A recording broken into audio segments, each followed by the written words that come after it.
महाराज जी, मैं south Africa में एक कंपनी में अकाउंटेंट का कार्य कर रहा हूँ। वहां मैं अकेला रहने के कारण तथा सही गलत का ज्ञान न होने के कारण मुझ में अहंकार की भावना आ गई है, जिसके कारण जाने अनजाने में मेरे माता पिता का अपमान कर देता हूँ। मेरे माता पिता ने आपको गुरु रूप में स्वीकार किया हुआ है। उन्होंने आपके वीडियो मेरे पास भेजे, जिन्हें सुनकर मेरे द्वारा किए गए माता पिता के अपमान को सोच सोचकर अभी ग्लानि सी हो रही है, जिससे मेरा मन अस्थिर है। महाराज जी, अरे वो तो प्रायश्चित हो गया, जैसे हृदय में जलन हुई ना तो वो पाप कट गया। अगर अभी माता पिता उपस्थित हैं तो उनकी सेवा कैसे भी बने अब कर लो, अब चूक ना करो। वो भगवान है, मातृदेवो हो पितृदेवो हो। हम आपको अपने पिता की बात बता रहे हैं। हमारे पिता जिस दिन हम भागे उसके 3 दिन बाद हमको पकड़ा गया। खोजबीन सब शुरू हुई तो 3 दिन बाद पकड़ा गया कि एक गोरा लड़का है वहां जंगल में देवी के मंदिर में रह रहा है। तो पहले बड़े भाई आए तो उनको तो कठोर शब्दों से कह के, बहुत विवेक प्रवीण था, बचपन में भी बहुत विवेक प्रवीण था। मतलब प्रवीण ना होता तो संसार की यात्रा काटते हुए भगवान ऐसे कैसे लाते। तो जब पिताजी आए तब हम मिल गए, क्योंकि वो एक कठोर स्वभाव के और बहुत धर्मात्मा पुरुष थे। उनकी हम आंखों में कभी आंसू नहीं देखा। बहुत ही दृढ़, सर्दी गर्मी भूख प्यास सब बर्दाश्त करके संतों की सेवा करना, गैर से एकदम किसान आदमी ऐसे। तो जब वो आए तो हमारे मन में आया कि मारेंगे अगर हम आंख खोलेंगे, बात करेंगे तो उत्तर हमारा मानेंगे नहीं है, और इनकी हम अवहेलना कर नहीं सकते। तो आंख मूंद के बैठ गए। जो ही देखा पिताजी आ रहे तो आंख मूंद के बैठ। वो नजदीक आए अपने स्वभावश, उठ खड़ा हो, नहीं खड़े हुए। खड़ा हो, नहीं खड़े हुए। तीसरी बार का आप खड़ा हो जा तो हमें लगा डंडा पड़ेगा चौथी बार। तो खड़े हो गए, बच्चे ही थे, खड़े हो गए। तो चाचा जी वगैरह उनको बड़े भैया कहते थे, तो हम भी पिताजी नहीं कहते थे, हम भी बड़े भैया कहते थे। तो हम कहा बड़े भैया आपसे एक प्रार्थना करें। उनका बताओ। हम कहा ये जिंदगी भगवान के नाम है, आप चाहे काट डालो ना घर जाएंगे ना आपकी बात मानेंगे। तो हम उनकी कृपा की बात बता रहे। तो एकदम चैप्टर बदल गया, जैसे भगवान की कृपा ना। तो उनका सच्ची, हम कहा आपसे सच्ची बात कह रहे, घर नहीं जाओगे करना, कभी जिंदगी में ब्याह नहीं करोगे करना। बोले खड़े हो जाओ।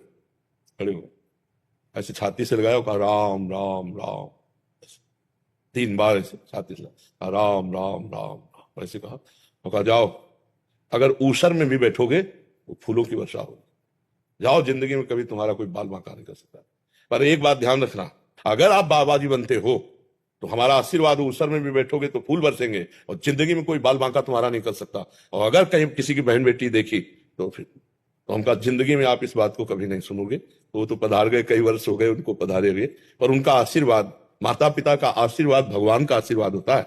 हाँ, तो इसलिए अगर माता पिता से कभी कटु व्यवहार हो जाए तो हमें लगता है अगर वो जिंदा है तो अभी बहुत बढ़िया अवसर है, उनकी सेवा करके हम क्षमापन करके अपने मातृ पितृ ऋण से उऋण हो जाए। हमारा ऋण भी तो केवल रुपया कमाना खाना पीना नहीं। देखो उस अवस्था को सोचो जब आप शौच कर देते थे, लघु शंका कर देते थे, तब उनके, तुम्हें तो ज्ञान नहीं था, वो अपने वस्त्रों को भी पवित्र करते, आपको भी, और कभी आपको मारा नहीं पीटा नहीं।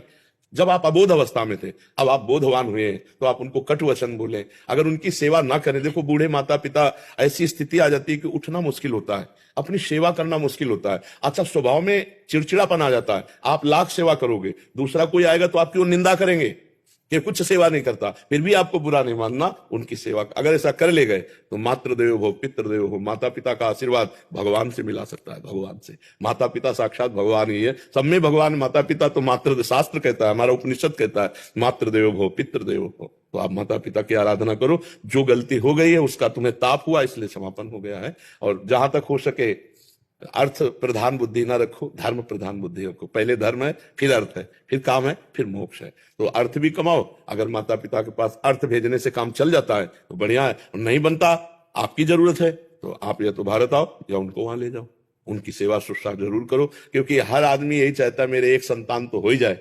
बोले किस लिए? बोले बुढ़ापे में काम आएगा। नहीं आता है कि बुढ़ापे की लकड़ी तो है ना हमारे पास। और अब क्या होता है, नए नए बच्चे वृद्धाश्रम भेज दिए जो धन संपन्न है, और नहीं संपन्न तो घर से निकाल दिए। बड़ी अव्यवस्था वृद्धों की होती है। तो जिन घरों में बड़े बूढ़ों का अपमान होता है उन घरों में कभी लक्ष्मी सफल नहीं होती, शांति नहीं, सुख नहीं, बड़े अशांति होगी, पक्का समझ लीजिए। और जो अपने माता पिता का अपमान करते हैं उनके पुत्र कभी ऐसे प्रवीण नहीं हो सकते कि वो अपने माता पिता को सुख दे। वो पूरा ब्याज सहित दुख देंगे, ब्याज सहित। इसलिए हमें लगता है कि अवसर है, हम जब भगवान के श्री विग्रह को रखकर प्यार कर सकते हैं तो चलते फिरते माता पिता में भगवान का भाव क्यों नहीं कर सकते? जरूर करना चाहिए। और आपको बताएं, माता का जैसा प्यार एक भगवान ही है जो दे दे, नहीं दूसरा कोई नहीं है, क्योंकि वो तो सब माताओं की माता है।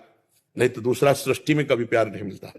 जो माता का प्यार होता है ना, जो माता अपने हृदय से लगा करके ना ऐसे ऐसे पुचकारती ना, वो कहीं त्रिभुवन में नहीं मिलेगा आपको। अगर कोई प्यार करेगा ना बहुत आपको, तो आपका रूप देख के, रुपया देख के, शरीर देख के, भोग वासना की, लेकिन माँ ये सब नहीं देखती। अब भी जाए, इतने बड़े हो, घर जाओगे ना तो भोजन पाया, रास्ते में भोजन पाया तुम, देखो पाओ और सो जाओ, फिर बात करेंगे। मतलब वो आपको सुख देने की बात सोचेगी आपके लिए। इतने बड़े हो लेकिन वो ऐसी बात करेगी कि जैसे लगता है छोटे बच्चे से बात कर रहे हो। संभाल के जाना, वहां देखो ये हम दे रहे हैं, ये उस समय खा लेना और इसे भूलना नहीं। मतलब ये प्यार कौन देता है?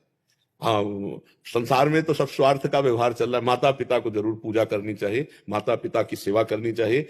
हम तो कहते हैं और भगवान विराजमान करो मत करो, माता पिता